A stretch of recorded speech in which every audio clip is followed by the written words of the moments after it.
அனைவருக்கும் இனிய வணக்கம்.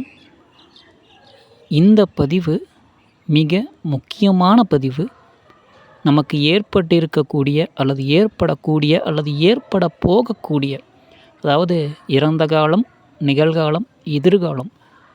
நம்மளால் இறந்த காலத்தை திருப்பி கண்டிப்பாக மாற்ற எழுதவே முடியாது. முடிந்தது தான். நிகழ்காலத்தில் நடக்கிறதையும் நம்மளால் கணிக்கவே முடியாது. ஏன்னா எந்த சூழ்நிலையில் எங்கேருந்து எந்த மாதிரியான நமக்கு கஷ்டங்கள் துன்பங்கள் வருது அப்படின்னு நம்மளால் தீர்மானிக்கவே முடியல அப்படின்னு தான் நம்ம பெரும்பாலும் நினச்சிக்கிட்டு இருக்கோம். அதே மாதிரி நிகழ்காலத்தையே நம்மளால் கொண்டு போக முடியலனா அப்போ எதிர்காலம் எப்படி இருக்கும்? சற்று சிந்தித்து பார்த்தோம் அப்படின்னா, நிகழ்காலத்தில் இருக்கக்கூடிய ஒவ்வொரு நொடியும் தான் நம்மளுக்கு இறந்த காலமாக மாறுது. எதிர்காலத்துலேயும் நம்ம அடி எடுத்து வச்சிட்ருக்கோம். ஒவ்வொரு நொடியும் நம்ம எதிர்காலத்தில் நம்ம உள்ளே போயிட்டுருக்கோம். அது நிகழ்காலமாகி இறந்த காலமாக மாறிட்டுருக்கு. அப்போது நம்ம தான் உயிர்ப்பு நிலையில் இருக்கக்கூடிய ஒரு நபர். அப்போது நம்ம தான் எதிர்காலத்தை ஒரு நொடியும் நம்ம முன்னேறிட்டுருக்கோம். அந்த அனுபவிக்கக்கூடிய ஒவ்வொரு நொடியும் தான் அது நிகழ்காலம். நம்ம தான் நிகழ்காலம். நம்ம நேரம் காலம் எல்லாமே நம்ம உருவாக்கினது தான். சூரியன் உதித்தலேருந்து மறைதல் வரைக்கும் அன்றைய பொழுது இருக்கும். அந்த காலத்தில் அப்படி தானே இருந்தோம். ஸோ இந்த மாதிரி இருக்கக்கூடிய சூழ்நிலையில் நமக்கு இத்தனை துன்பங்களையும் நம்ம அனுபவிக்க முடியுது அப்படின்னா, இதற்கு எல்லாத்துக்கும் ஒரு தீர்வு இருக்குது. அது என்ன அப்படின்னா தியானம் மட்டும்தான். தியானம் தான் நம்மளைய நிகழ்கால துன்பத்தில் இருந்தும் எதிர்காலத்தில் வரக்கூடிய துன்பத்தில் இருந்தும் நம்மளை மாற்றும். அதே மாதிரி கடந்த காலத்தில் நமக்கு ஏற்பட்ட துன்பங்களையும் அனுபவங்களையும் மாற்றி அமைக்கக்கூடிய வல்லமை தியானத்திற்கு மட்டும்தான் உண்டு. இந்த தியானம் மட்டும்தான் நமக்கு தேவையான அற்புதமான ஒரு முக்கியமான ஒரு செயல்பாடு. இந்த தியானம் செய்வதற்கு நமக்கு பணமோ பொருளோ அல்லது எவ்விதமான ஆடம்பரமோ எதுவுமே தேவையில்லை. நமக்கு தேவை என்ன அப்படின்னா நம்மளோட ஈடுபாடு மட்டும்தான். நம்ம உறங்கி கொண்டிருக்கும் போது நமக்கு நம்ம யார், ஆணா பெண்ணா, என்ன மதம், என்ன மாதிரியான குலம், எதை பற்றியும் ஏதாவது நம்மளுக்கு தெரியுமா? ஆசை கிடையாது. எந்த ஒரு செயல்பாடும் இருக்காது இல்லையா? ஒரு அதிகாரம் கிடையாது. உறங்கி கொண்டிருக்கும் பொழுது நாம் யார் நினைத்து பார்த்தால் ஒன்றுமே கிடையாது இல்லையா? நம்ம உறங்கிட்டு இருக்கோமா அப்படிங்கிறது நம்மளுக்கு தெரியாது.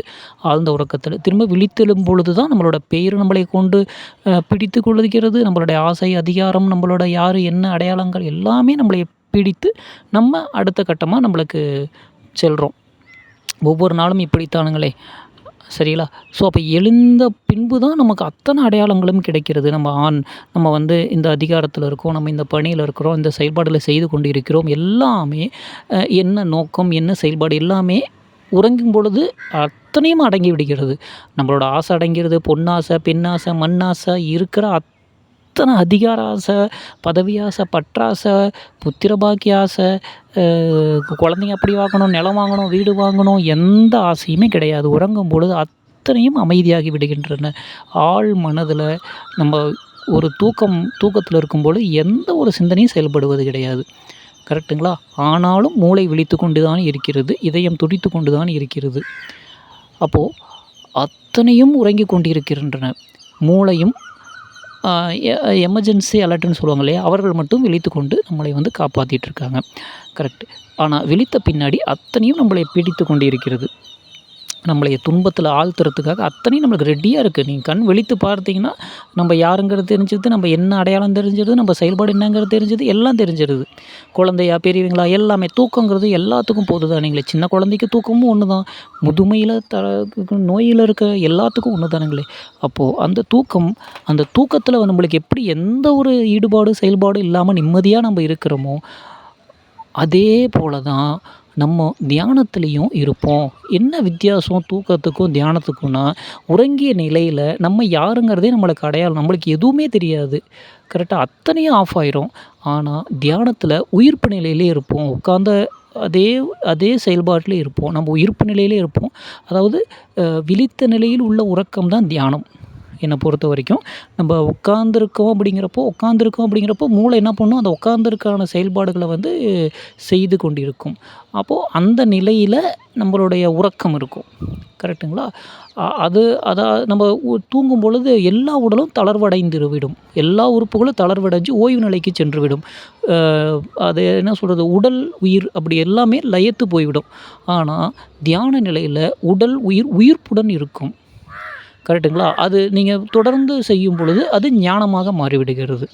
அவ்வளோதான். நமக்கு தியானம் செய்யும் பொழுது அத்தனை துன்பங்களிலிருந்து நம்மளுக்கு விடுதலை கிடைக்குங்கிறது சத்தியமான உண்மை. அ முடிந்தவரை அன்றாட கடமையில ஒரு செயல்பாடா தியானத்த கொண்டு வந்தா நமக்கு நிம்மதி கண்டிப்பா கிடைக்கும். நிம்மதி இல்லைன்னு கஷ்டப்படுறீங்களா? பணம் இல்லைன்னு கஷ்டப்படுறீங்களா? நகை இல்லைன்னு கஷ்டப்படுறீங்களா? என்ன இல்லைன்னு கஷ்டப்படுறீங்க? ஐய்யய்யோ! நம்மளுக்கு இது இல்லையே, அது இல்லையே எதுவும் வேண்டாங்க. அமைதியா தியானம் பண்ணுங்க. ஒரு 5 நிமிடம் தியானம் பண்ணுங்க. உங்களோட செயல்பாட தீர்மானம் பண்ணுங்க. எது எளிமையோ அதை தேடி செல்லுங்கள். இந்த உலகம் இயற்கையால் ஆனது. எந்த ஒரு செயற்கையான பொருளாலும் ஆனதே கிடையாது. நம்ம பார்க்கக்கூடிய, ஆசைப்படக்கூடிய அத்தனையும் செயற்கையாகத்தான் இருக்கும். நீங்க இயற்கைய விரும்புனீங்கன்னா, நம்மளுக்கு இயற்கை நம்ம கூடயே இருக்கும். பயப்பட தேவையில்ல. நம்மளுடைய காலம் மிக மிக சிறிய காலம் தான்.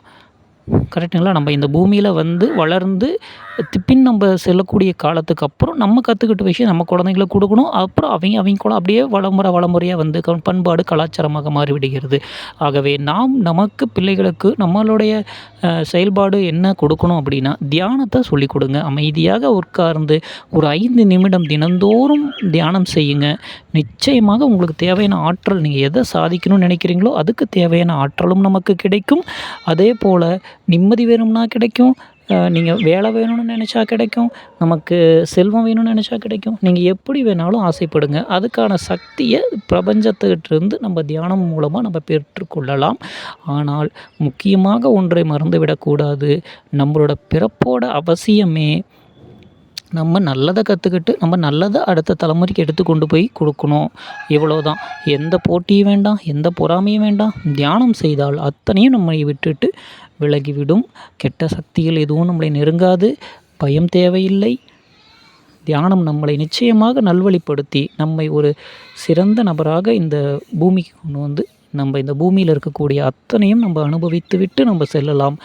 அதனைப் போலவே நம்ம புத்த பிரான்ல இருந்து, நம்ம மகாவீரர்ல இருந்து பல ஆண்டுகளாக அவர்கள் தவித்து தேடிய ஞானங்கள் இவைதான். நம்ப சிவன் கும்பிட்றோம், பெருமாள் கும்பிட்றோம்.